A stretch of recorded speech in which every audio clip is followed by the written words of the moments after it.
Bonjour, ici Myrkana. Je vous parle aujourd'hui de la Citadelle Repentie.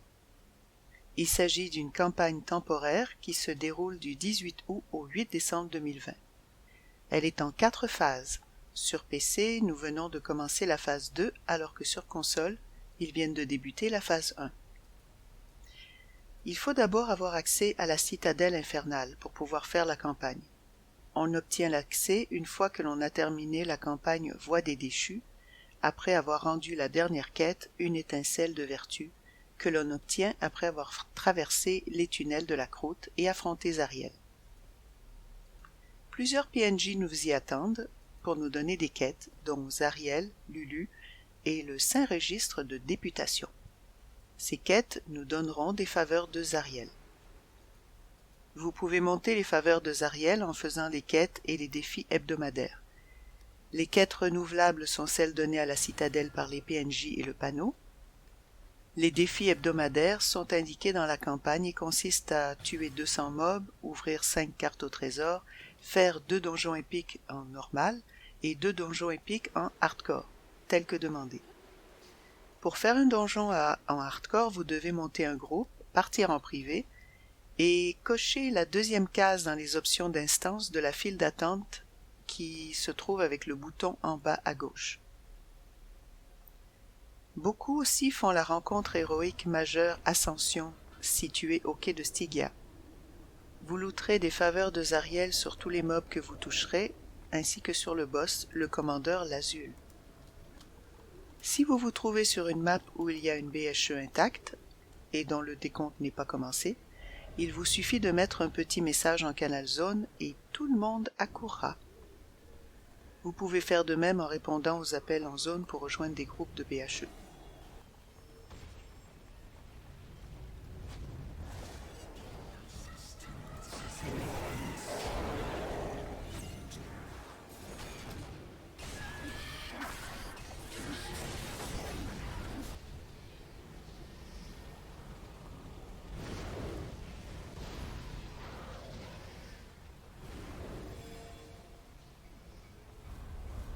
Éliminez le commandeur Lazul.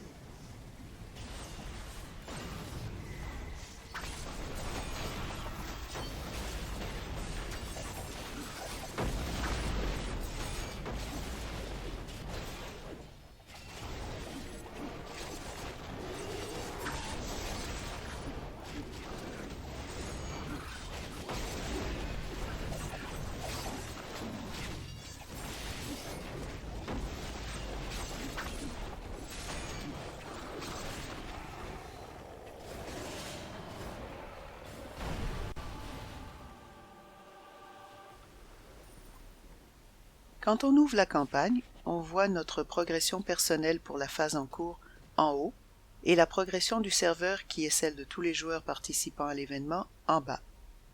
Lorsque la progression du serveur atteint 100%, cela débloque entre autres un achat au Zen Market. Pour la phase 1, c'était un enchantement Vorpal sacré niveau 9, ainsi que les chasses de la phase. Comme là, lorsque ça atteindra 100%, les chasses de niveau 2 seront débloquées. Attention de toujours vérifier le nombre de faveurs de Zariel que vous avez en banque, car vous êtes limité à 20 000. Vous devez donc en dépenser pour pouvoir en ramasser davantage. Les 6 défis hebdomadaires, comme leur nom l'indique, doivent être complétés dans la semaine et consistent à farmer des mobs, ouvrir des trésors et faire 4 donjons épiques, dont 2 en hardcore. Les donjons diffèrent à chaque semaine. Le ramassage des faveurs de Zariel est aussi une course pour ceux qui désirent y participer, puisque les 100 premiers au classement auront un cadeau. Pour la phase 1, c'était un enchantement Vorpal 9. Pour la phase 2, il s'agit d'un artefact Lumière Cinglante. Vous pouvez savoir où vous vous classez en cliquant sur « Me trouver ». La course se termine lorsque la progression du serveur atteint le 100%. Pour ceux qui farment l'event, vous pourrez récupérer les armes de la lame bénie à la phase 1, qui sont de bonnes armes, meilleures que celles de la Légion, mais moins que celles de Tom ou de Zariel. Ce sont des armes qui doivent être restaurées à l'aide de composantes que vous obtiendrez au cours de chacune des phases, ainsi que des restes de fielons que vous aurez dans les chasses. Ces derniers ne sont pas liés et peuvent être vendus à l'hôtel des ventes.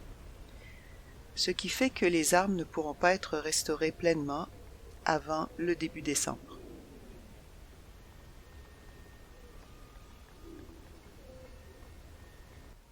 Lorsque vous ramassez des faveurs de Zariel, vous débloquez la ligne du haut. La ligne du bas n'est accessible que si vous achetez le ou les packs de progression en zen.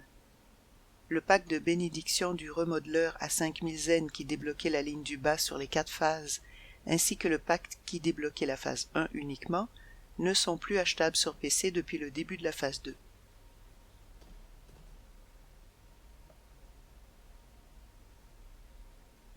Ceux qui ont pu débloquer la ligne du bas pourront obtenir à la fin de l'event la race Azimar qui ne sera accessible que de cette manière. Notez que l'achat de ce pack vous permet de monter les phases à votre rythme. Vous n'avez pas besoin de terminer chaque phase dans le laps de temps alloué à la phase en question. Pour chaque phase, le but est de ramasser 28 000 faveurs de Zariel par personnage afin de débloquer toutes les récompenses. Dans la citadelle, Yael, l'ange de la boutique, vous propose un certain nombre de choses achetables avec vos faveurs de Zariel. 5 seaux de préservation hebdomadaires, des diamants astro bruts quotidiens et au fur et à mesure que vous en achetez, des cartes au trésor, des parchemins de téléportation vers la citadelle, pratique si on ne veut pas faire tout le chemin, même si on est à l'extérieur d'Avernus. Dans les autres options, il y a les armes pour chaque classe. Le hic, c'est qu'il faut les restaurer et que si vous achetez des armes pour vos rerolls qui ne font pas l'event, ceux-ci n'auront pas les composants pour les restaurer. À moins qu'ils ne les rendent disponibles à la fin de l'event, je ne sais pas encore comment ça se passera. Il y a aussi des objets débloqués à chaque phase, comme des équipements de transmutation plutôt cool, des familiers, des montures, etc. Les items relatifs à chaque phase ne peuvent être achetés que lorsque cette phase débutera.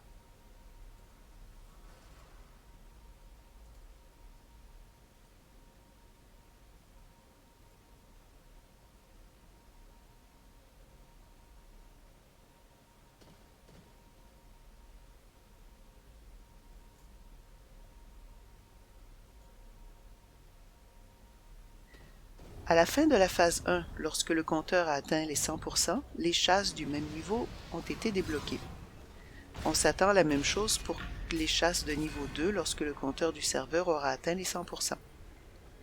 Le principe des chasses est très semblable à celle que l'on retrouve à Shult. Pour faire des chasses, vous devez d'abord tuer des proies de chasse qui vous permettront de looter des trophées. Vous devez assembler ces trophées avec des chaînes couvertes de sang qu'on peut looter sur les mânes infernaux. Les loots ne sont pas garantis et on doit souvent tuer beaucoup de proies pour espérer looter des trophées. Par chance, il semble que le nombre de mânes est augmenté, ce qui est le bienvenu étant donné que tous les appâts de chasse niveau 1 doivent être combinés avec des chaînes couvertes de sang. Pour faire popper des proies de chasse, on doit tuer un certain nombre de mobs du même genre. Par exemple, pour les mânes infernaux, on doit écraser des petites mânes avec la voiture. Pour les cambions améliorés, on tue des cambions ordinaires. Pour les narzugons malveillants, on tue des narzugons, etc. Les proies sont surmontées d'une icône particulière. J'ai fait un petit tour des plaines d'Avernus pour vous montrer où l'on peut trouver des mânes. J'ai été plutôt chanceuse sur ce tour.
Pour assembler les trophées en appât, on doit aller voir les PNJ de chasse dans les sous-sols de la citadelle.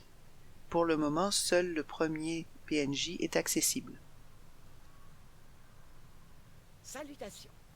Vous avez tellement fait pour... Voici les trophées et les appâts disponibles pour les chasses de niveau 1.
Une fois les appâts assemblés, on peut se mesurer au boss de chasse et tenter d'avoir les équipements reliés à ceux-ci. Je vous recommande de faire un groupe car ils ne se solotent pas facilement.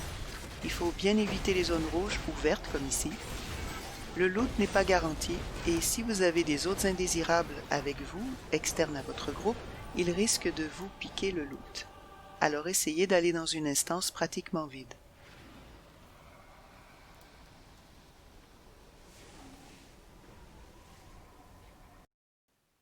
Vous devez déposer vos appâts au centre des plateformes hexagonales propres à chaque boss. Je vous laisse admirer quelques chasses. D'abord, Xura, la déchue.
Sgaïl le Noir.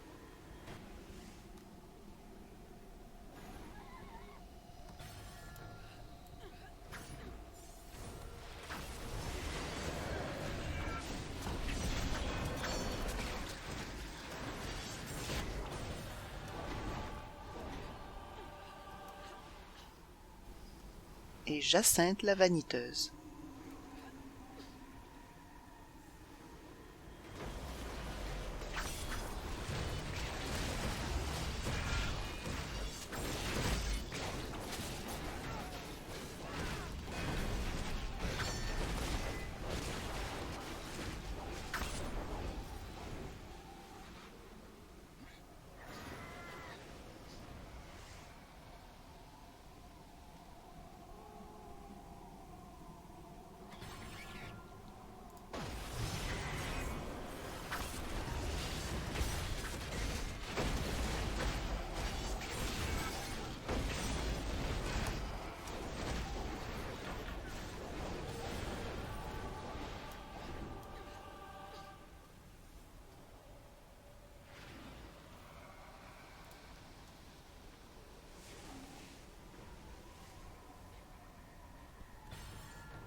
J'ai fait un tableau avec toutes les proies de chasse, les appâts, les bosses et les loots des chasses 1.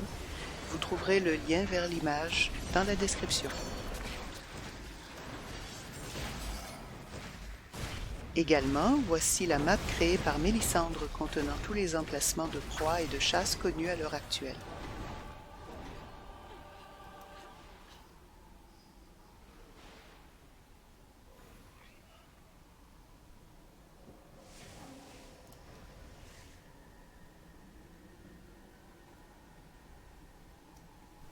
Vous pourrez trouver les différents équipements dans les collections en faisant CTRL-J dans la section Descente aux enfers, les armes, équipements, les apparats, ainsi que les loots de chasse qui apparaissent dans la section Antiquités d'Avernus.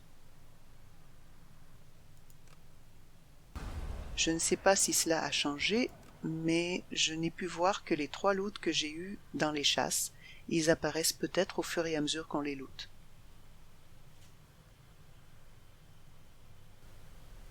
Voilà, je crois que ça fait le tour de cet event. Je vous ai donné ces informations au meilleur de ma connaissance. J'espère que cela répondra à quelques questions que vous pouvez vous poser. Si vous ne voulez rien manquer de nos vidéos, je vous invite à vous abonner à notre chaîne YouTube francophone dédiée à Neverwinter, si cela n'est pas encore fait. Merci beaucoup et à la prochaine!